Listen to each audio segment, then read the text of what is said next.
ব্যাঙ্গাইটাগুড়ি সরকারি উচ্চ বিদ্যালয় আনন্দ সরকারি হওয়ার কারণে আনন্দ র্যালি 2018। মানুষের জীবনে শিক্ষার সুযোগ মৌলিক অধিকার। শিক্ষা ছাড়া কোনো মানুষ শান্তিতে না পারে বাঁচতে।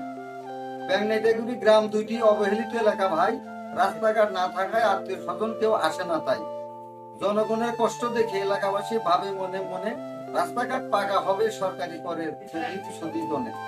এই গ্রামে প্রভাবশালী অর্থশালী যত লোক আছে সবাই আসে কাজের জন্য পৌরসভা মেম্বারের কাছে। মেম্বার সাহেব মেয়ে বিয়ে দিল তারপুর গ্রামে। জিল্লুর রহমান জামাই তার যদি লাগে কোনো কামে। জিল্লুর রহমান শ্বশুরকে বলে শিক্ষা নাই কোনো খানে, জমি একখান দান করিলেন হাই স্কুল গড়ার কারণে। মেম্বার সাহেব জমি দান করলেন স্কুল হওয়ার জন্য। ব্যাঙ্গাইটাগুড়ি হাই স্কুল পেয়ে এলাকাবাসী ধন্য।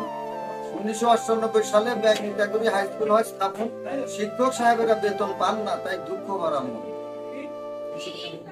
বিনা বেতনে শিক্ষকেরা সর্বদা শিক্ষা দান করে। শিক্ষক ও কর্মচারী গণের কষ্টের কথা সবার মনে পড়ে। কষ্টের দিন শেষ হয়েছে, হাই স্কুল হয়েছে সরকারি। খবর শুনে আনন্দ লাগে, মাসিক বেতন পেতে নাহি দেরি। ফুলের সুবাস ছড়াতে হয় না, তাহা জ্ঞানী লোকে কয়। অত্র স্কুলটি সরকারি হয়, পান্ডাটি ইউনিয়নের জয়। ভূমিদাতা মেম্বার সাহেব মারা গিয়েও হয়েছে অমর। আল্লাহর কাছে তার নাজাত চাই, রেখে যাওয়া তার কীর্তির উপর। জিল্লুর রহমান সৎ মানুষ, শিক্ষা প্রতিষ্ঠান নিয়ে থাকে। শ্বশুর বাড়িতে স্কুল করবে যদি আল্লাহ ভাইকে রাখে। রফিকুল ইসলাম প্রধান শিক্ষক, শ্রম দিয়েছে বেশি। ব্যাঙ্গাইটাগুড়ি স্কুল সরকারি হওয়ায় এলাকাবাসী খুশি।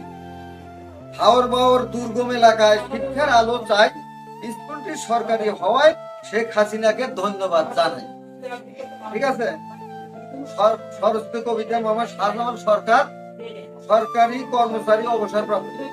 গ্রাম ব্যাংনাই, উপজেলা রায়গঞ্জ, জেলা সিরাজগঞ্জ। তারিখ 22/4/2018। আসসালামু আলাইকুম।